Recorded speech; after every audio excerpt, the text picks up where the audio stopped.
Welcome everyone to the Recover Research Review, or R3 seminar. My name is Quinn Barnett. I'm an epidemiologist for the Recover Administrative Coordinating Center, and I'll be your moderator for today's session. The goal of this seminar series is to catalyze a shared understanding of the research within the Recover Consortium. I want to start by thanking everyone who submitted questions in advance and remind everyone that you can submit any questions during today's presentation using the Q&A feature in your Zoom menu. After today's panel, our speakers will answer as many questions as possible. The Q&A document will also be posted with a recording of the seminar on recovercovid.org. The document will include the answers for submitted questions relevant to today's presentations. Questions about other scientific topics will be addressed in future seminars, and answers to broader questions about Recover will be available in the FAQs found at recovercovid.org. As a reminder, we cannot answer questions about individual clinical care. I'm pleased to share that our panelists today are Dr. Wang, Dr. Rainu Kaushal, Sandy Preiss, and Abhishek Bhatia, and our discussant will be Hannah Mandel. Dr. Wang is a professor of population health sciences in the Division of Health Informatics and founding director of the Institute of AI for Digital Health at Cornell Medicine.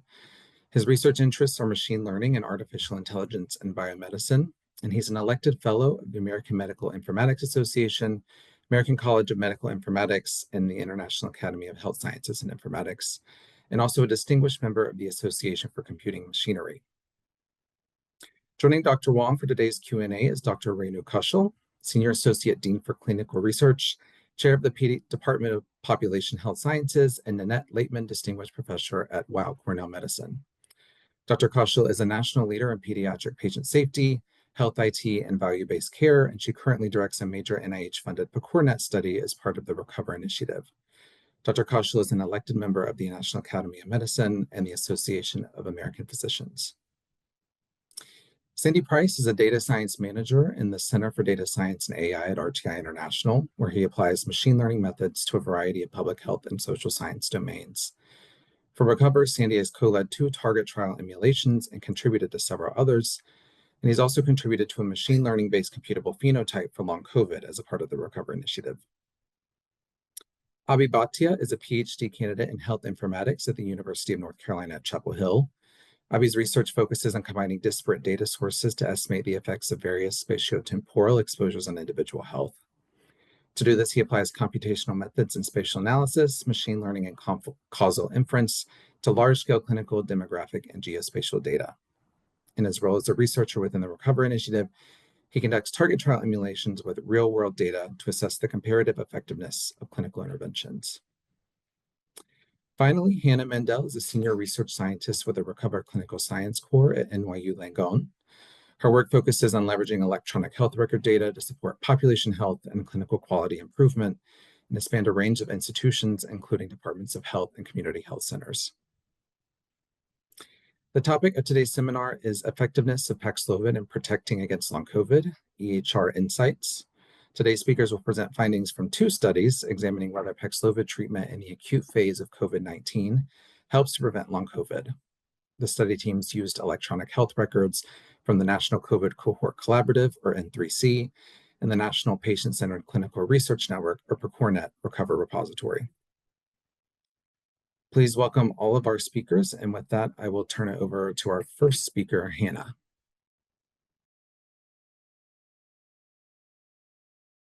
Great.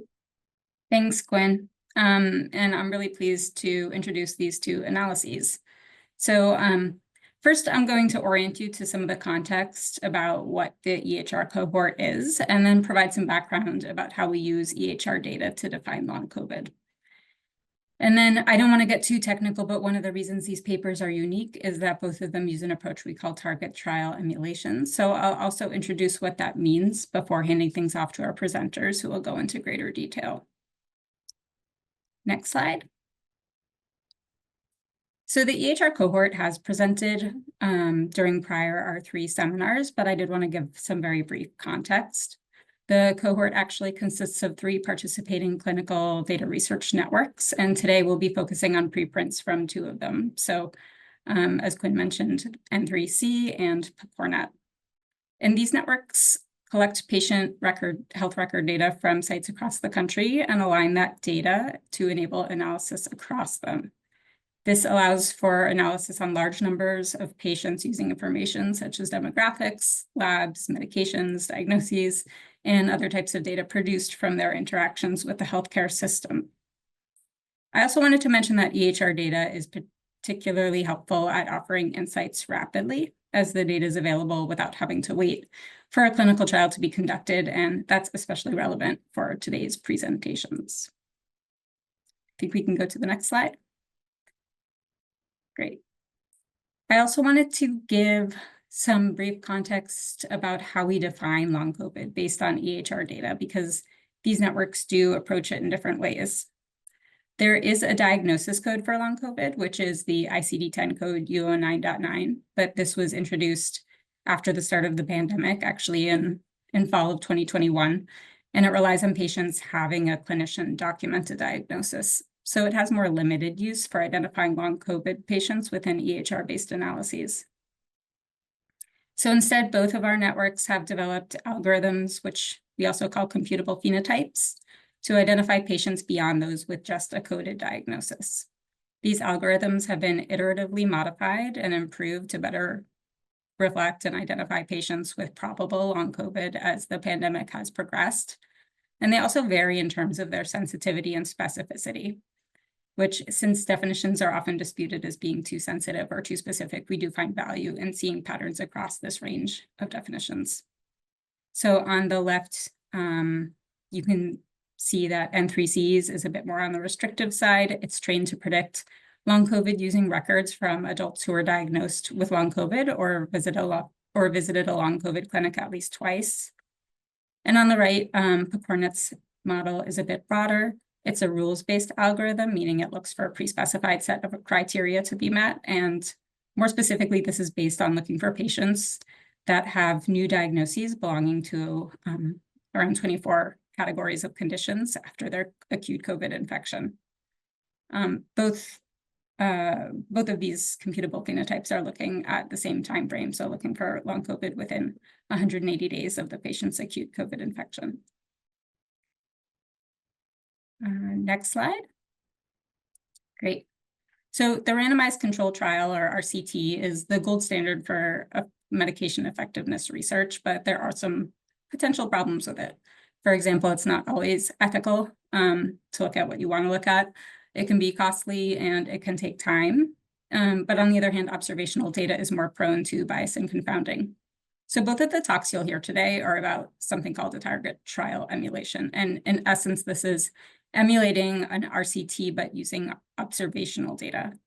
So this has a few benefits. It reduces confounding and biases that are often present in observational studies. It's a faster and less expensive way to gauge medication efficacy. And it also reflects real-world use of medications, so it can be more generalizable. And it starts with designing an ideal RCT and then specifying its hypothetical protocol. So for example, defining components such as eligibility criteria, treatment strategies, and assignment, among others. And then finally, adapting the protocol to be implementable with the observational data on hand. So yeah, you'll hear more about these methods from the presenters today. I think we can go to the next slide. Great. And the two target trial emulations you're about to hear about do have different methods and definitions of long COVID, but they're aligned in a lot of ways. They both are investigating Paxlovid's role in long COVID prevention, leveraging large EHR-based data sets, evaluating probable or long COVID as an outcome using computable phenotypes, and then also analyzing the impact of Paxlovid on select long COVID symptoms. So yeah, that was my overview. And then with that, I'll hand it off to the presenters to describe these analyses in more detail. Thanks. Thank you. So appreciate the opportunity of sharing our work. So next slide. So this is what I'm going to talk about. First, some introduction on the background of PCORnet. Next slide. So this is like Hannah mentioned. So this is kind of like the governance structure of Recover Consortium of the observational cohort under that, and we are part of the EHR cohort, and there are 3 members, PCORnet adult, PCORnet pediatric, and then 3C. Next slide. So PCORnet is PCORI, a patient-centered outcome research institute founded clinical research network. It includes like 65 members or networks across the United States, and we are including 37 of them in our research and study. And as you can see on the blue box on the right, so it has a huge amount of data, including more than 15 billion rows. Next slide. So this is our work. As Hannah said, this is a preprint, and we are studying the effectiveness of Paxlovid for outpatient adult patients. Next slide. So this is some of the background. So before our study, so there are some prior knowledge, like Paxlovid is prescribed for COVID patients with high risk of severe acute COVID illness. I'm going to explain in the next slide what do we mean by high risk. And we know like Paxlovid is effective for reducing the risk of a severe acute COVID outcomes, specifically hospitalization or death. And there is limited research on the efficacy of Paxlovid on long COVID prevention. Next slide. And this is what I'm talking about. By high risk, we really mean the patient with presence of some existing conditions like older age, smoking status, and some underlying chronic comorbidities, cardiovascular diabetes, obesity, cancer, and others. And low risk means that the patient are without any of these prior conditions. Next slide. So these are kind of like more details on the literature review, like before our study. So there are several groups all over the world that has done some similar studies, like the first JAMA Internal Medicine paper looking at older population, 65 plus, and showed that Paxlovid was associated with a small reduction on the incidence of long COVID. And the second one, the researchers looking at vaccinated non-hospitalized individuals, they don't observe a significant effect on Paxlovid for preventing long COVID symptoms. And the third one is focusing on veterans, the VA population with dominant population who are white males, and they show Paxlovid use was associated with significant reduction of long COVID. Nonetheless, so there are limited studies showing like for the general citizen population, so what is the effect of Paxlovid for preventing long COVID? So that's also like the motivation of why we're doing this study. So next slide. So Hannah already mentioned, but just briefly, so target trial emulation aims to emulate a clinical trial, or we call target trial, using observational data. So we have to have an target trial to emulate. So this is the target trial from clinicaltrials.gov that we are trying to emulate. So essentially we are replicating like their eligibility criteria, outcomes, and whatever, those different elements defining the trial using the observational data and apply causal inference type approaches to estimate the treatment effect. So next slide. So this is our design. So we leveraged patient records within the period of March 1st, 2022 until February 1st, 2023. We start from that time is because that was a time when Paxlovid is becoming popular. And I'm going to show you a more detailed inclusion-exclusion cascade, but we identified around 500,000 COVID patients from 29 EHR repositories, and we define, 3 outcomes. One is the rule-based long COVID definition. One is hospitalization in the post-acute period and the deaths in the post-acute period. And post-acute period is 30 to 180 days after COVID confirmation. And we also require Paxlovid treatment of these patients to be within 5 days of COVID confirmation. And the comparator groups are the patients who didn't receive Paxlovid in that time period. So next slide. And this is, Hannah also mentioned, I mean, the different definitions of long COVID between us and N3C you will hear later. So for us, it is really based on one of our prior studies, from the data, like how can we derive a set of symptoms and signs that could be associated with long COVID, and then we derive rules on top of that, and have our clinician groups working together with collective intelligence. So we built this rule-based system to leverage the diagnosis code to identify long COVID symptoms and signs, and it includes in total 24 condition clusters. Next slide. And so some more details about the statistical method we do, the TTE or the target trial emulation. So we use a framework called inverse probability of treatment weighting because observational data are not randomized. So there are lots of confounding. So we need to appropriately balance those confounders to make sure the comparison is fair. So IPTW is one of the framework to achieve this. And then to estimate the outcomes, so we look at two outcomes. One is, two ways of quantifying the outcomes. One is hazard ratio, one is cumulative incidence. So we use Cox regression to because this is a time to event type of analysis. So we use Cox regression to estimate the hazard ratio, and Alan Johansson estimate to estimate the cumulative incidence, and we also want to estimate the statistics of not just the point estimate of those outcomes. So we use bootstrapping to estimate 95% confidence interval. Next slide.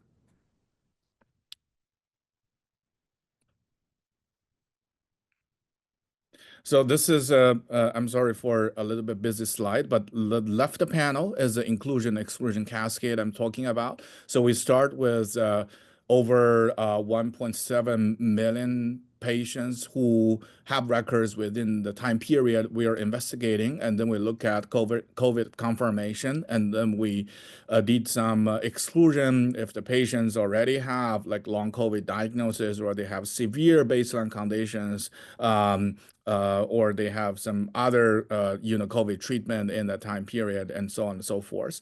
And then we got about 500,000 eligible patients for analysis, and then we look at like if they receive Paxlovid within 5 days after COVID confirmation or no. And we also exclude the patient who receive continuous Paxlovid treatment even after the 5 days. And then so we got two groups, and based on our definition of high risk, those baseline conditions, we further dichotomize each of the group into high risk and low risk groups to facilitate our comparative analysis.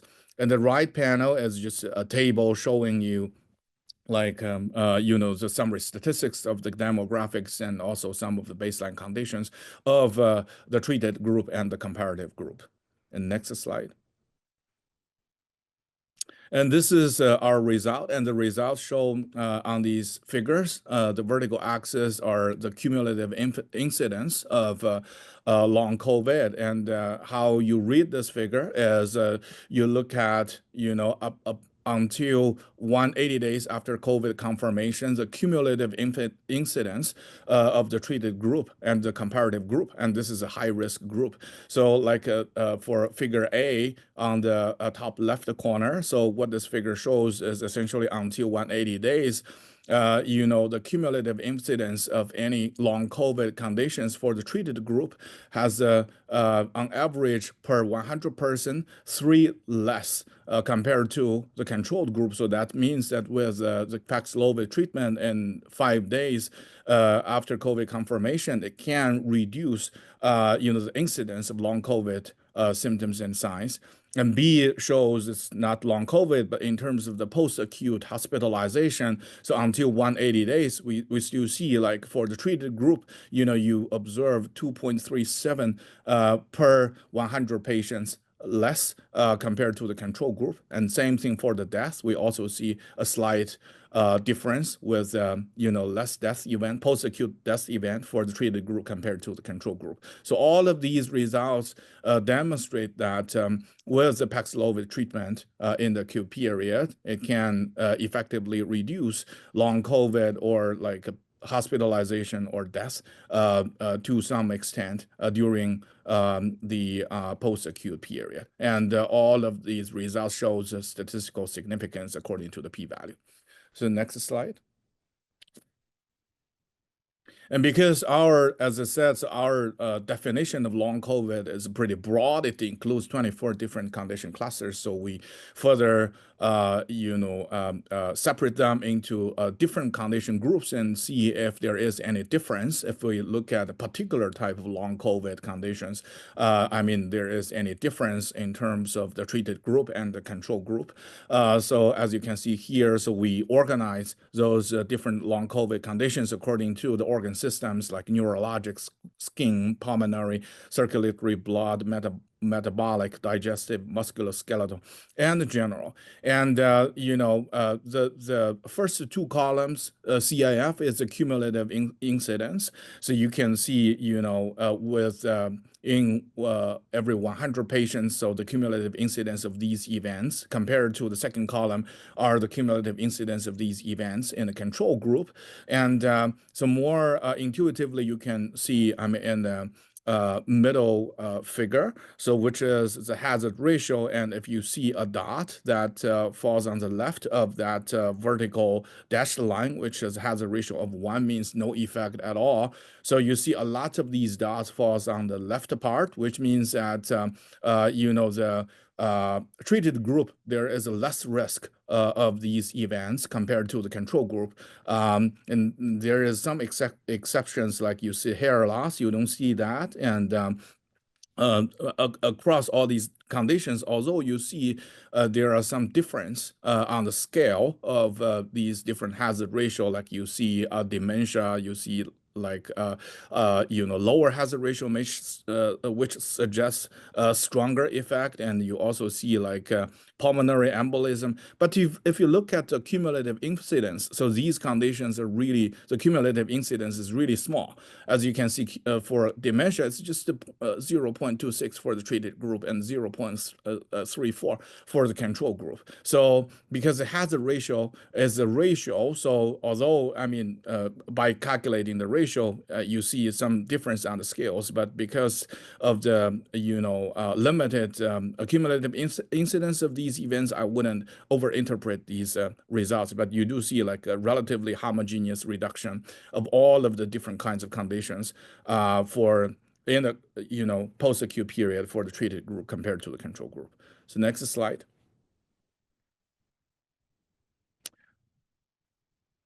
The previous slide.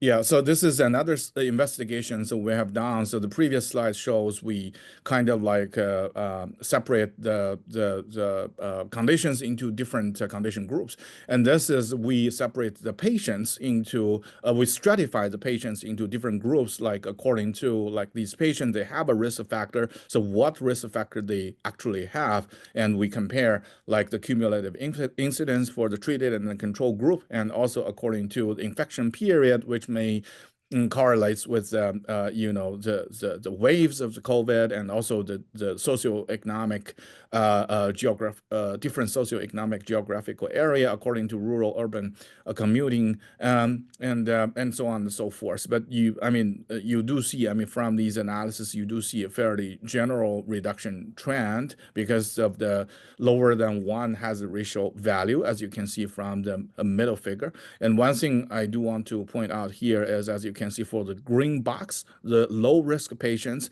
you don't really see an effect there. So the hazard ratio is really around 1, so it's 1.03. So that means that there is, for low risk patients, we don't really observe statistically significant benefits for Paxlovid treatment within 5 days in the acute period in terms of reducing the long COVID symptoms and signs. Next slide. So overall, we see for high risk outpatients patients. So we do see like a general benefits of treatment with Paxlovid within 5 days after COVID confirmation in terms of preventing long COVID period. Long COVID symptoms and signs in the post-acute period. And we see an absolute reduction according to cumulative incidence as about 3 events per 100 person and hazard ratio of about 0.88, but we don't really observe statistically significant results for low-risk patients. Next slide.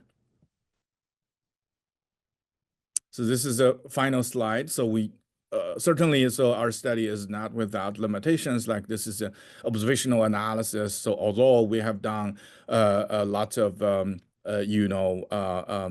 techniques to reduce the potential confounding, but there could still be residual confounding. And we only, examined incident conditions. We didn't look at like exacerbated or prolonged conditions. And we only used the structured fields of the EHR to conduct this study, but a lot of the information could be buried in the clinical notes. It is because this is a general EHR population, so it is challenging to determine the adherence of Paxlovid treatment after the prescription. The conclusion would be, this study is one of the largest observational studies for acute Paxlovid treatment for long COVID prevention, and we do cover a diverse patient population in terms of their demographic and geographical compositions. And that's all from mine. Thank you.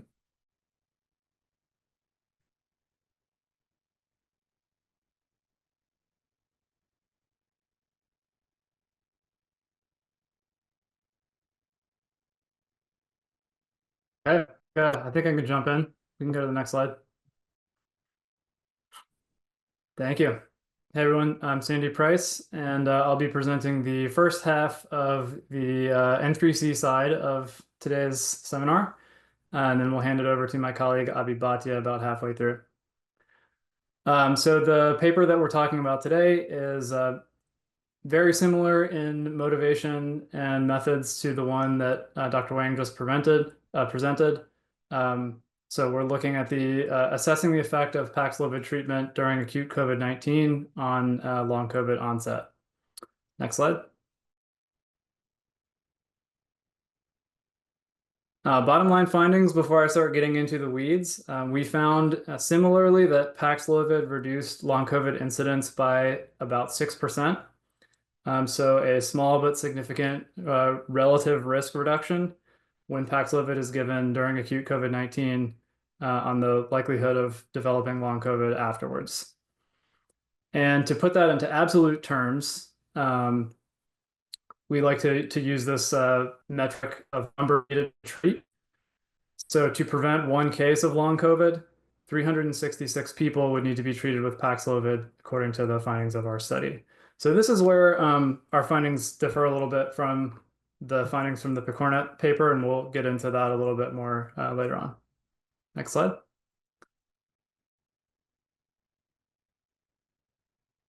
So I'll give a brief introduction to N3C, or the National COVID Cohort Collaborative. This is an NIH program to put together a very large and nationally sampled data set of COVID patient data, electronic health records.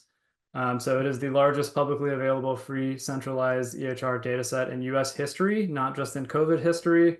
So a really, really exciting development that came out of the pandemic was the impetus to put together this size and scope of national EHR data set.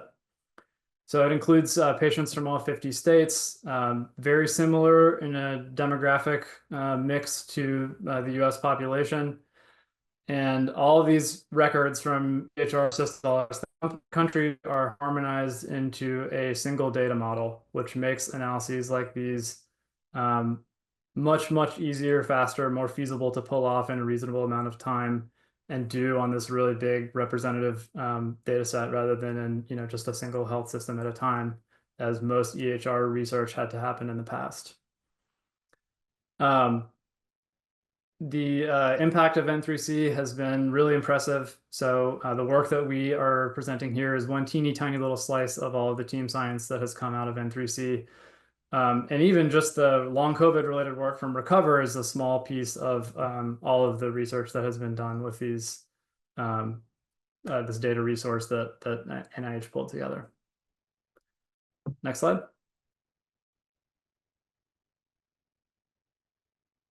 Okay, I'm going to give the third definition of target trial emulation for the day. I won't belabor the point since we've talked about this a lot already, but my favorite way to think about target trial emulation is it's not really a method in and of itself. It doesn't entail doing things a whole lot differently than people were doing, causal inference studies with observational data before this sort of TTE framework came about. But it's a really nice way to think about doing that kind of work, because this thought experiment of how would I design a clinical trial to assess this topic, and then how can I emulate each element of that protocol using observational data, it really helps with good study design. It helps the researchers identify some gotchas or things that they might not have otherwise considered, and it helps people understand the work. So I think of target trial emulation like that, right? It's a really helpful framing for this kind of constellation of causal inference methods that we are pulling together to do this kind of work. And really, the big difference is the assignment mechanism, right? With observational data, we don't have a randomized treatment assignment. So the real bulk of the sort of statistical work to pull off this kind of causal inference with observational data comes in emulating that randomization. And the rest of aligning our study with the trial protocol is often quite similar, right? Because we can do things like establishing inclusion and exclusion criteria and defining follow-up periods and things like that, very similarly with electronic health records or with other observational data as we can with clinical trials. So that's my 2 cents on target trial emulation. I'm sure we'll get into this more in the discussion. We can go to the next slide.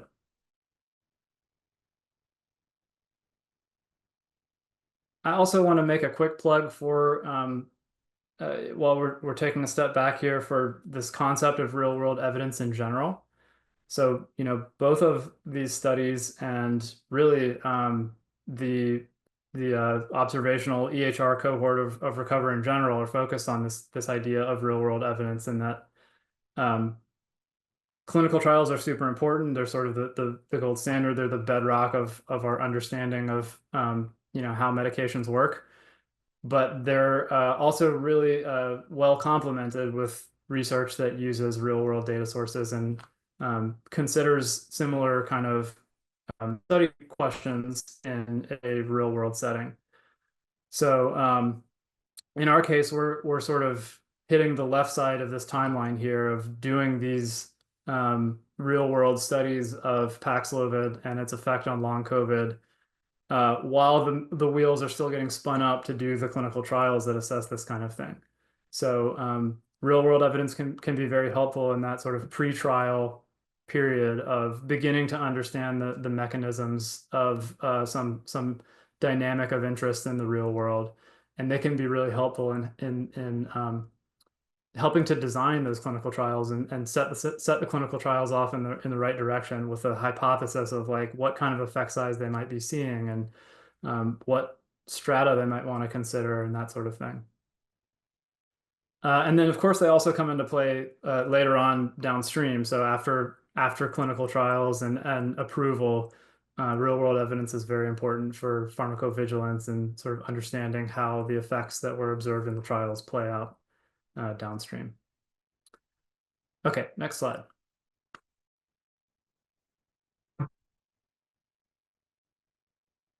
All right, so we're done with our sort of high level stuff, getting into the content getting into the weeds here. So I'll begin by talking through our outcome measures, which, as Hannah and Dr. Wang have already mentioned, is one of the major differences between these two studies. So we identified patients with long COVID in two different ways. The primary measure that we used was this computable phenotype, which fundamentally is a machine learning model that's trained to identify people who have long COVID. So, in the universe of the N3C cohort, all these people with electronic health records in N3C, there's a very small number of people who actually get the long COVID diagnosis. There's a lot more people who have long COVID that has not been officially diagnosed. And then there's an even larger group of people who have conditions similar to long COVID, but they might not say themselves, I have long COVID, or their physician might not say that. So what we're trying to do is use the information that we have on what conditions are associated with folks who get those 09.9 long COVID diagnoses, and use that to train a model to identify that middle group and try to parse them apart from the people who have similar conditions but not actually long COVID.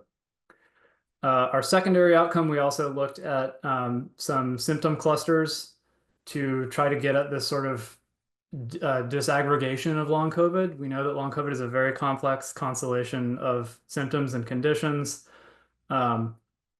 It's not just one thing. There's lots of different manifestations of it and affects everyone differently. So it is very important to study long COVID in the way that the Cornet has, and the way that we're getting at here of sort of breaking it apart into different subphenotypes or different components. So we did a simpler version where we just had 3 different clusters. These were identified in a study from the Global Burden of Disease group, sort of the 3 principal clusters of long COVID symptoms of cognitive fatigue and respiratory symptoms. And these were identified in a rule-based way, similar to the PCORnet long COVID definition. Okay, we can go to the next slide. Oh, I'm sorry. I think can we go back one? One more.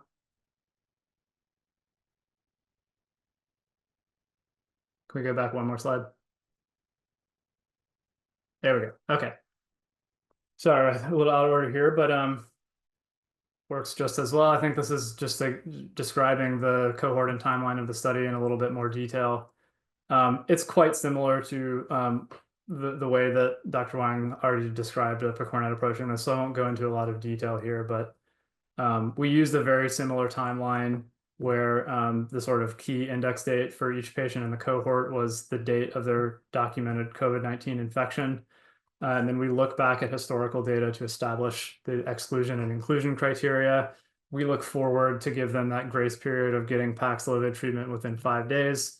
And then in our follow-up period, we observe long COVID from days 29 to 180. Okay, I think we can go forward too, and then I'm going to hand it over to Abhi. Great. And this is good timing because I'm seeing a lot of conversation in the chat around this relationship between RCTs and target trials. And a big benefit of an RCT is that randomization, where you think about someone being assigned to a treatment or someone receiving a treatment not being associated with any of their individual characteristics. And if you do that enough, then over time and with numbers, the folks that are receiving the treatment and the folks that are receiving the control on average look the same. And while that's not possible with observational data, we are able to use all of the information in the patient EHR to, as closely as possible, think about what are those factors that would influence your treatment uptake or your access to care or your health encounter, and retroactively recover the benefits of that randomization. And so we start there. We start with thinking through a list of factors that typically would confound the relationship between a person receiving Paxlovid or not, or a person having the outcome pass or not.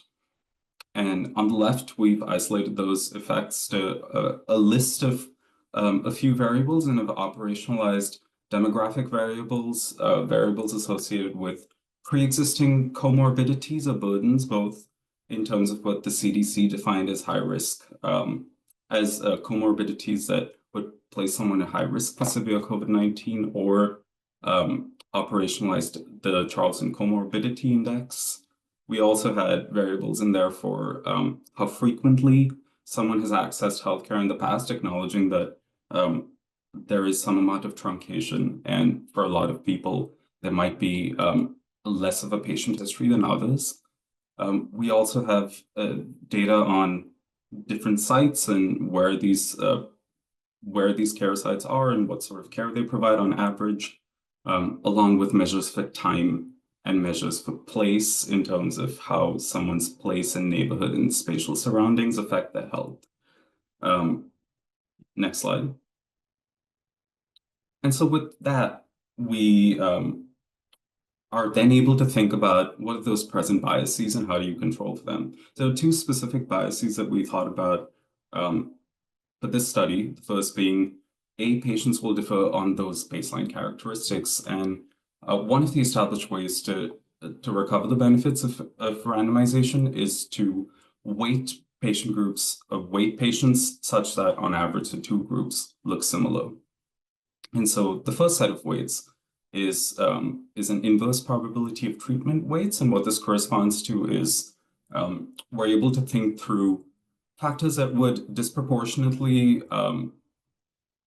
be associated with increased probability of receiving Paxlovid.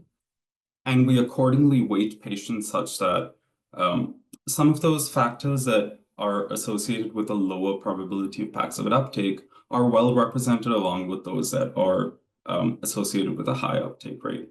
The second set that we needed to think about was this is a time to event sort of study, and there is a relationship between receiving a treatment and some amount of attrition. So folks dropping out of the study, healthier folks not coming back, people dying in the follow-up time. And so this contributes to something called informative censoring, where there is a difference in terms of how the two groups behave and our ability to follow them over time.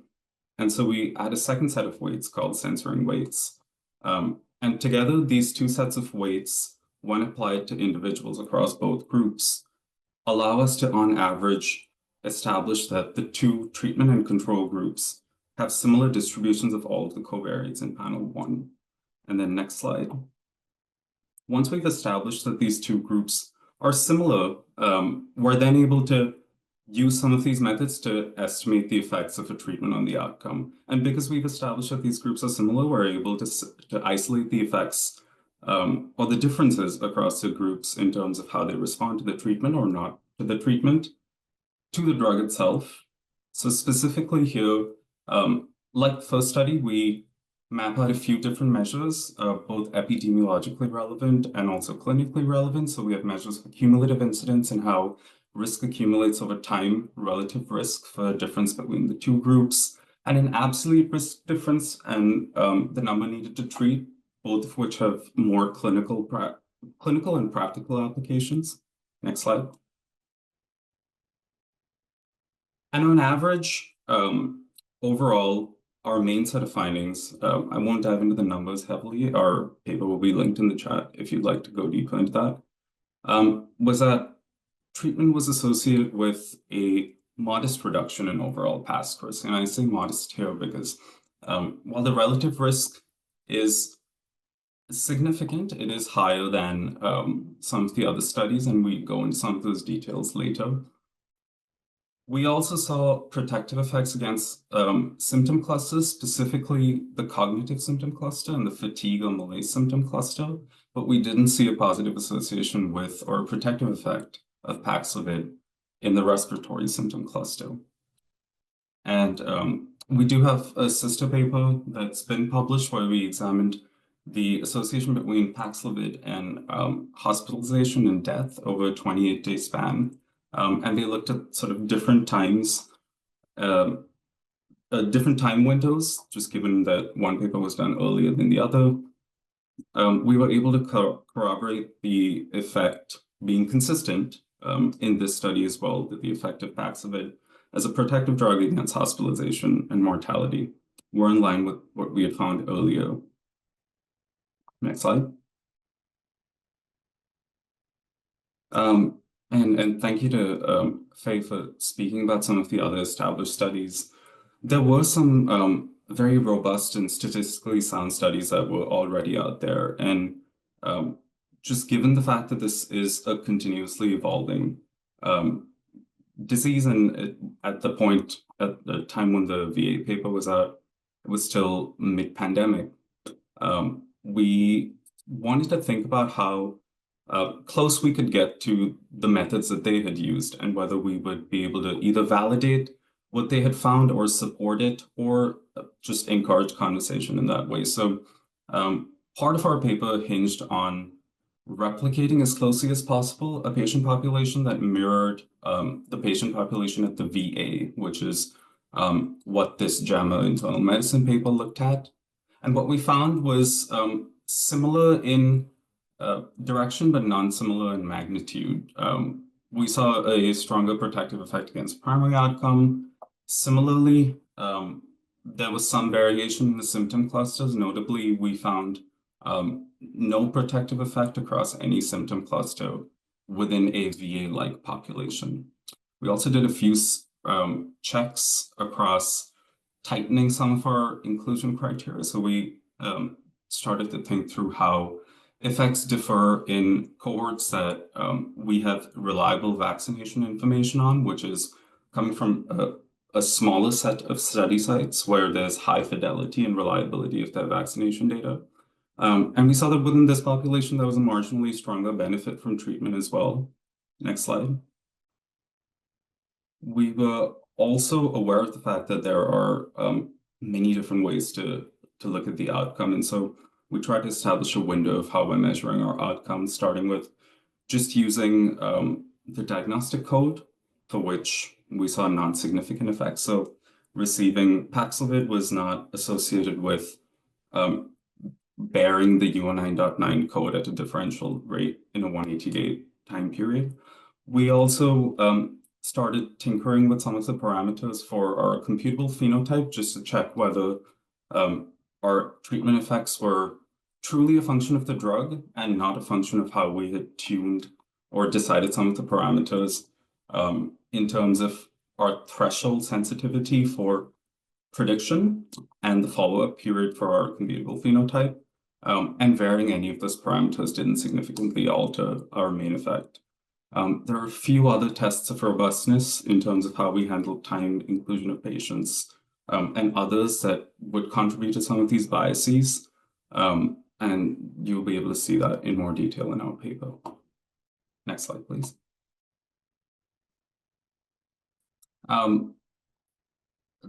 And in general, when we started thinking and comparing our results to what was already well established out there, and some of the work that Faye's team is also doing, I think that there was good consensus between the two papers in terms of the fact that directionally, Paxlovid does have a protective effect on PASC, both in terms of how we measured our main outcome and also in terms of how we thought through symptom-based outcomes. There were some absolute effect differences. Notably, ours was a lower effect than the estimate that PCORnet had found. And we hypothesized that while this is a very hard thing to measure, and so I don't want the takeaway for this to be that the results are all over the place. I'd like for the takeaway of this to be together, the results are very complementary, and the N3C phenotype is a little bit stricter and narrower, likely more specific, and PCORnet captures a likely more sensitive set of outcomes. And I think that that establishes good bounds in an evolving condition where we're likely learning more with time. Next slide. I think I'll leave with a few recommendations based on what we found. I think there are some recommendations here for research purposes, for clinical purposes, and also for further trials. Starting with the fact that I think we've seen evidence of potential heterogeneity in treatment effects across a few different PASC symptom clusters, and I think that that gives us a little bit more scope for us to extend this target trial-like framework to look at how treatment heterogeneity varies across these symptom clusters. This also lends itself to more subphenotype stratification, which we didn't get the chance to do in our work, and we're hopeful that the next set of research picks up on that. Clinically, this evidence of symptom heterogeneity may hopefully guide future research, but more importantly, guide some clinical assessment when it comes to assessing treatment efficacy for PASC within patient populations.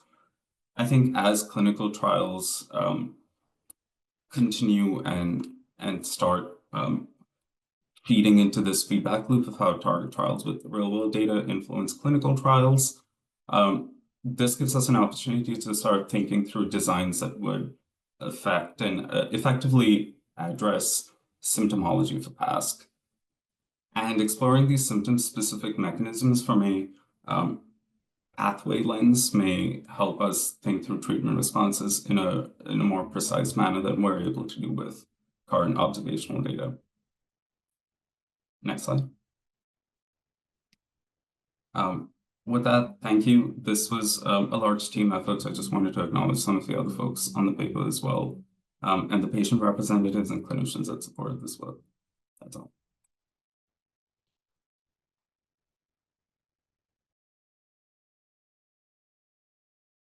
All right, thank you, Abhi. I think now we will turn to Hannah to lead the discussion section. Great. Thanks, Quinn. But yeah, before we get to the QA, and I see a lot of questions coming in, so that's great. I'll briefly highlight some of the main takeaways here. And I know Abhi just did a great job doing that. One major finding is that across both preprints primary analyses, high-risk patients who took Paxlovid saw a significant preventive effect for long COVID. It was weaker than in some other studies, but this really reinforces a lot of prior findings. And in addition to benefits for acute COVID infection, could be another benefit of taking Paxlovid if you are a high-risk patient. We also saw that this effect was greater for certain symptoms, such as fatigue. And given that Paxlovid reduces viral load, this suggests that symptoms or symptom clusters that demonstrated lower risk after Paxlovid may be tied to the persistence of SARS-CoV-2, which is one hypothesized cause of long COVID. And finally, only PCORnet looked at low-risk patients, but findings here were consistent with prior research indicating no benefit for PASC prevention. I did see a question in the Q&A about the risks and benefits of Paxlovid for long COVID prevention in low-risk patients, so I think that's the answer there.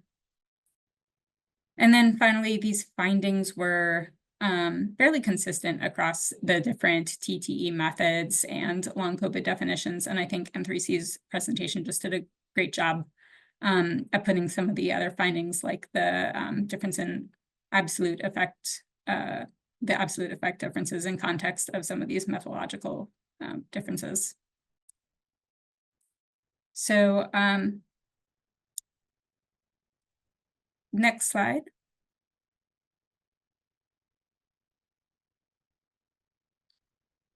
What's next? Yeah, so we still need to find ways to prevent or treat long COVID. And within the EHR cohort, there are a few things we're working on that I wanted to highlight.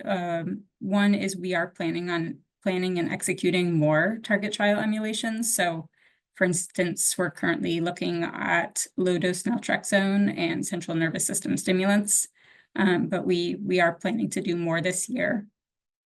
We also plan to use the electronic health record data to provide more information on how medications of interest are being used, with the goal of informing which may be better clinical trial candidates. We do hope to work with Recover TLC on this, but yeah, using the EHR data as a screener to see what candidates may be more appropriate to study. And this is in addition to work outside of the EHR cohort, which I can't speak to as well, but there are other efforts across Recover focusing on identifying successful interventions via clinical trials. And so there's work across Recover and Recover TLC, which you can read about more on the website. And with that, I thought I would start us off with a question or two. I do see there's a lot that are open right now. So we can start off with this one maybe, but I know we just alluded to this a bit in the presentations, but how do target trial emulations or pragmatic clinical trials using electronic health record data complement traditional clinical trials like those being conducted across Recover or other clinical trials? So maybe I can start.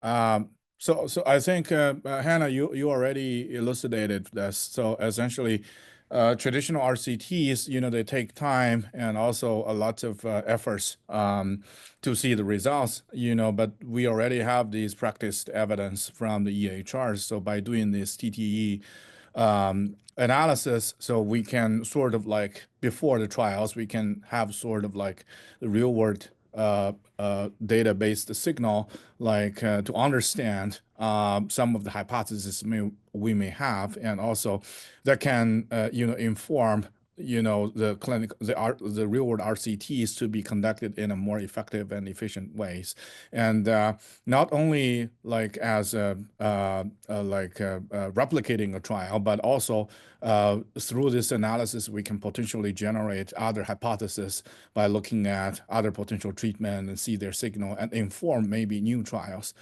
So the benefits is multitude. Yeah, I can take that one as well, and couldn't agree more with everything that Dr. Wang just said. I'll just add that in addition to this time point before clinical trials are completed, like we've talked about with these two studies, there's also a lot of value in the time point after clinical trials are completed and understanding how a dynamic might differ in the real world than what was seen in the clinical trials. So for example, the work here on assessing the effect of Paxlovid on hospitalization and death. So that is, like an on-label treatment. That's exactly what Pfizer's clinical trials assessed as their main outcomes. And here we're able to study, okay, we saw X amount of risk reduction on these outcomes in the clinical trials. Now, how much do we see in the real world? So really helpful on both ends of the timeline around before and after. And I think I agree with both of you, and I think I would add that I think about clinical trial emulations as exceedingly helpful in 3 or 4 unique areas. The first is identifying putative drug targets that are already commonly used in the market. It's an opportunity to rapidly assess a lot of different medications. I think the second is that it can assist in developing rigorous inclusion and exclusion criteria, which can then power studies more accurately, so they're not too big and too expensive or too small and not reaching conclusions. And then I think that it's also very helpful on the analysis side by expanding your pool of non-intervention patients in order to achieve greater power and to have more conclusive results, as well as at times to deal with bias within a study, and so a method of reducing potential bias.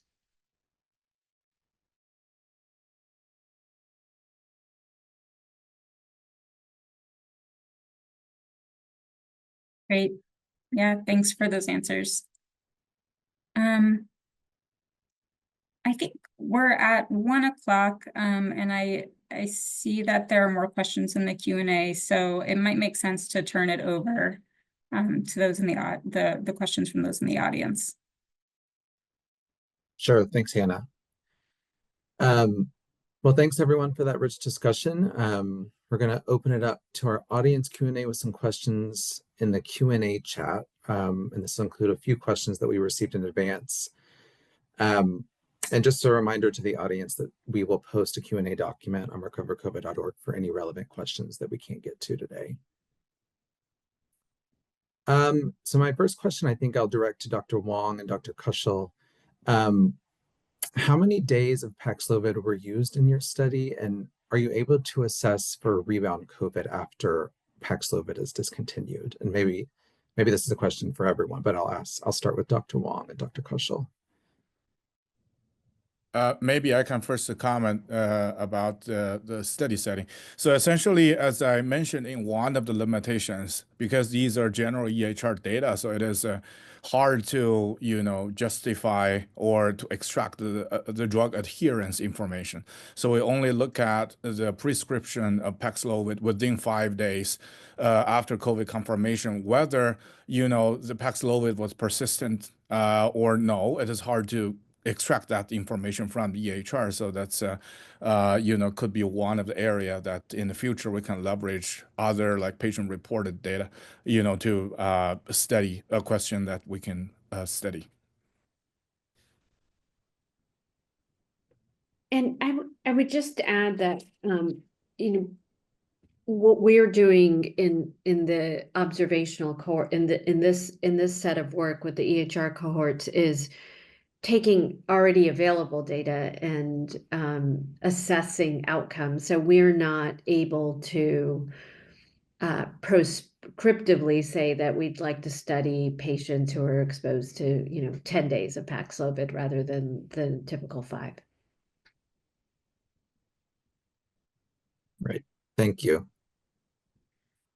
Our next question asks, in addition to the evidence about protecting or not protecting against the development of long COVID, is there any evidence of Paxlovid affecting how long COVID manifests in the body? For example, specific symptom clusters. And I know Abhi and Sandy, your presentation spoke to this a little bit. There was a bit of interest specifically about the cognitive symptoms group.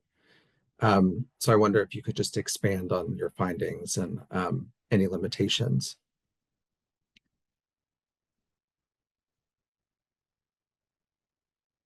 Abhi, you want to take this one or shall I?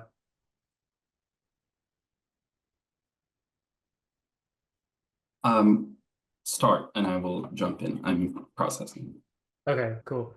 Yeah, so just to reiterate, the finding that is being alluded to here is when we studied the 3 symptom clusters of cognitive, fatigue, and respiratory symptoms, we found that Paxlovid had a stronger protective effect against cognitive symptoms in particular.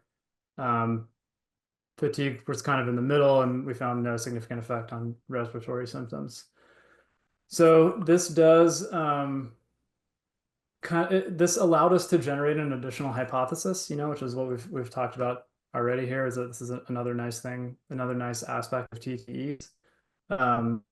So we know that there's lots of different etiologies of long COVID symptoms, right? We're not sure exactly how long COVID manifests, but we know that it manifests in different ways and that there's probably different underlying causes of all those different manifestations. So, there's this theory of autoimmune response, so the virus triggers an aberrant autoimmune response. There's this inflammatory cascade idea, is that there's persistent inflammation. And finally, this idea that there could be a sort of persistent increased viral load. So because Paxlovid has an effect on viral load and not these other 2 hypothesized etiologies of long COVID, that allowed us to generate this hypothesis that, okay, maybe these cognitive symptoms are more associated with persistent viral load rather than these other etiologies. Again, that's just a hypothesis for now, obviously something that would need a lot more research. And I also want to add to the fact that there's sort of 2 parts to this. There's 2 parts to how these symptom clusters manifest in our data. One is the true biological pathway, and the second is the actual data generation process and who is represented well in these data and how we've sort of been able to attribute symptom cluster-based codes to potentially long COVID adjacent and not. There is a set of papers, and I will link them in the chat for the audience, that started thinking about some of these subphenotypes and how they are represented across different demographic groups. And I think that part of this is also how PASC manifests differentially and how these subphenotypes show up differentially across different demographic strata, and its relationship to health encounters and how folks are accessing care, because they aren't necessarily independent. And so there is somewhat of a disproportionate set of patients across symptom clusters, but they're not necessarily equal. And so hopefully once these subphenotypes are better established in clinical literature, and we have a better understanding of treatment heterogeneity, we'd be able to tease out what is a product of biases prevalent in these data and what's a product of true biological pathways. In the absence of that, I think we have to just make a broad set of assumptions. All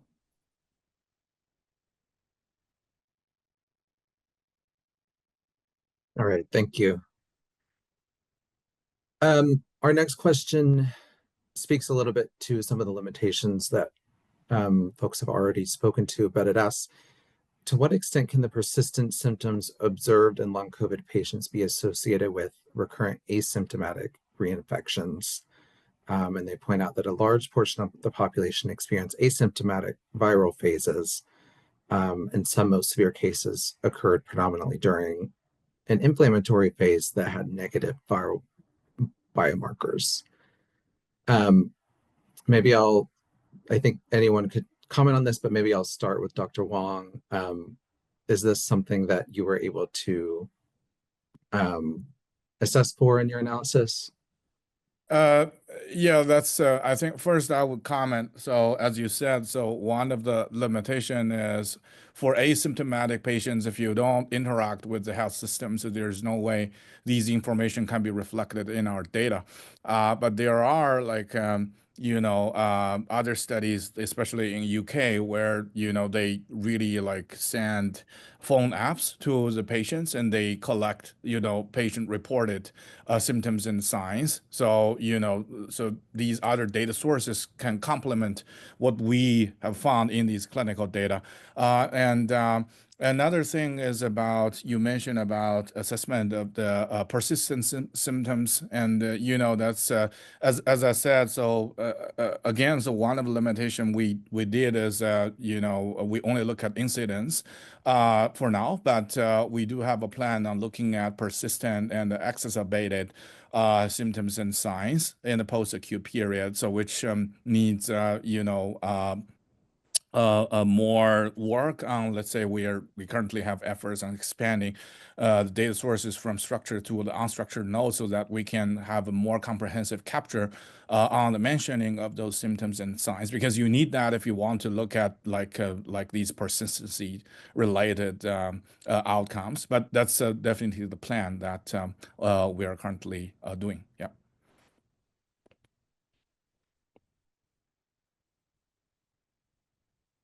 All right, thank you. We received a couple of questions related to how Paxlovid compares to or might be combined with other treatments such as metformin. And we also heard some interest in ongoing RECOVER clinical trials and what the timeline might look like for doctors to begin prescribing if Paxlovid is determined to be an effective treatment. So I wonder if Dr. Kaushal, you could just speak to some of these points, particularly if the trials are approaching any of these comparisons and what some potential timelines for clinical use might be.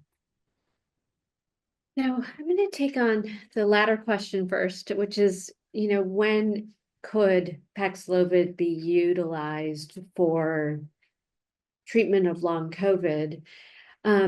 Given that Paxlovid is an FDA-approved medication, it could be utilized in an off-label capacity at any time. There just needs to be sufficient evidence for physicians to feel comfortable prescribing it for their patients. In terms of the clinical trials, they are active. Metformin is an early agent that we're looking at in the clinical trial side. And there's discussions underway about Paxlovid, and it feels like it's going to be important to talk about Paxlovid, Paxlovid plus metformin, metformin alone, and many other combinations. I think one thing I would say about the Recover Initiative is that it was wisely set up as a combination of EHR-based studies like these, the clinical trials, which are so critically important, and then the pathobiology elements to really try to understand underlying mechanism of disease. Because if we had a keener understanding of underlying mechanism of disease, that would facilitate putative drug identification, therapeutic identification, and facilitate the optimized trial interventions. Great, thank you. Our next question, I will open it up to the panel. It's a general question of if individuals who are pregnant were included in these analyses, or if not, if those are included for or expected for future analyses. I think I can answer that first. So for our study, because we are emulating the actual Paxlovid trial, so where the pregnant patients are excluded, so we excluded them as well for our study. But we do have a dedicated study similar to the TTE analysis on pregnant cohort. So that's certainly, on our future agenda, and just to stay tuned for more results from our analysis.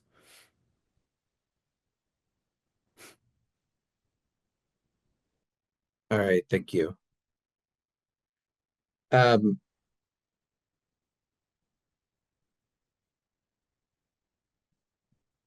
Our next question is, we know the frequency of repeat COVID infections increases the risk of developing long COVID. Were you able to assess this? And the question would be whether the benefits of Paxlovid would increase for people experiencing a third infection versus their first COVID infection. I know you've spoken a little bit to some of the limitations, but maybe I'll throw this one to Abhi and Sandy to comment on. Yeah, we thought about this and ended up not doing it for a few reasons, principally because this was starting to take place in the phase of the pandemic where it was really difficult to assess from the EHR whether an infection was like their first infection or a reinfection. So first documented infection by the time you were in 2022 was often not the person's first bout with COVID. So that kind of misclassification made us a little bit hesitant to do that. And I think that's just kind of an EHR limitation, or at least with this particular condition and study period. But I do think it's a very interesting research question. We did do some other work just assessing the relationship of reinfections and long COVID in general that I'm happy to drop in the chat, not Paxlovid related.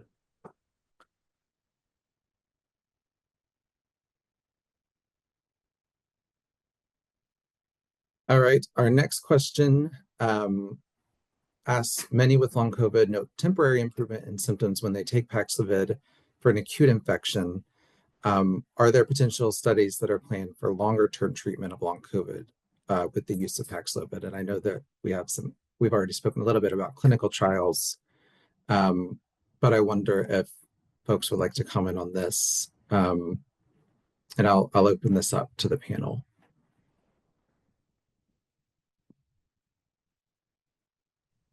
I think certainly we can study this. That's actually another advantage of working with observational data. So you can essentially capture the patients who, got treated within 5 days. I mean, this is replicating the real world trials. And also there could be patients got prolonged prescription of Paxlovid, and we look at the difference.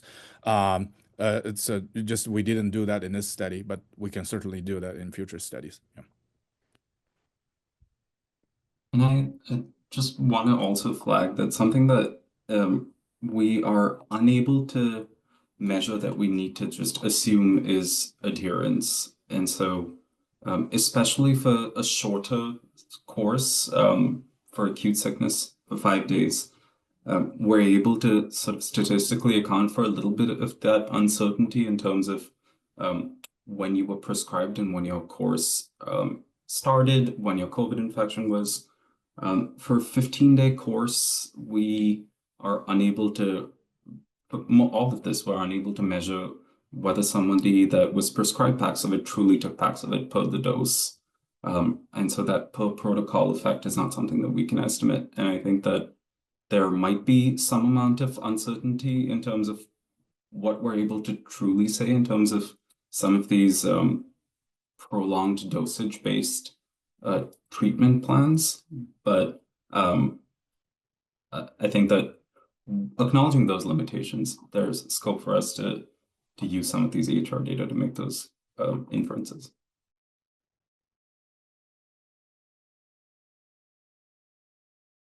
I think we have time for maybe one more question, and I've received a couple questions about variant-specific analyses. Were either of the studies able to do this? For example, looking at Omicron variant specifically, is this something that you're able to assess? Maybe I'll start with Dr. Wang. Yeah, in the table I show in that stratification, the second results page, the stratification analysis, we did have a sensitivity analysis stratified by time period. But one point I want to raise here is, we started from March of 2022. That's really Paxlovid prescription becomes prevalent. So before that, because Paxlovid was not prescribed prevalent, in a prevalent way, so it is. We cannot really assess that. So, but after, March 2022, it is, Omicron dominate time period within that year, but we still stratify that. So certainly, I mean, going into the future, I mean, currently our study is until February of 2023, but we can certainly, because the data continuously coming in, so we can investigate what is suggested here, doing variant-specific analysis. So currently it is Omicron dominant. I'll echo that for our case. I think just in the Paxlovid era, most of our work was somewhat also intentionally restricted to the Omicron dominant and post-Omicron phase. And I also just want to acknowledge the fact that there is the VA paper and some of the other papers that Dr. Wang spoke about together sort of serve as some amount of stratified analyses that capture different eras of the pandemic. So while we were unable to look at the effectiveness individually in ours in the Delta era, there are a good amount of papers that have started looking at that relationship. In our prior paper that we had linked in the chat, looking at the relationship between Paxlovid and acute hospitalization, some of that comparison was done, and some of the absolute risk differences and the differences in the papers were attributable to differences in strains. In the past era, where for the most part in our research, we're just doing that by comparing and contrasting the effect estimates across papers and not necessarily stratifying patient populations within our own data. And I think that that's still a valid approach.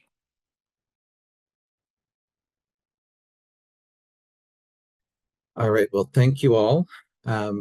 I think that will conclude our Q&A session for today. So I want to say thank you so much to all of our presenters. Thank you to our audience for attending this seminar and engaging with the Q&A. As a reminder, a recording of today's seminar will be available on recovercovid.org within a few weeks, and we'll also be posting a Q&A document that has responses to the questions that we received today, including some that we did not have time to address. But before we conclude, a reminder that researchers both in and beyond the Recover Initiative can now apply to use Recover data for ancillary studies.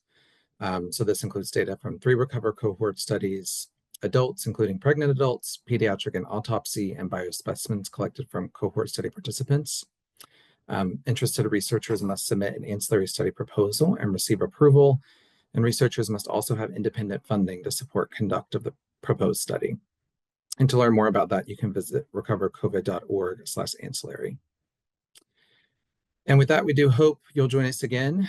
Please keep an eye on recovercovid.org updates and for a list of future seminar topics.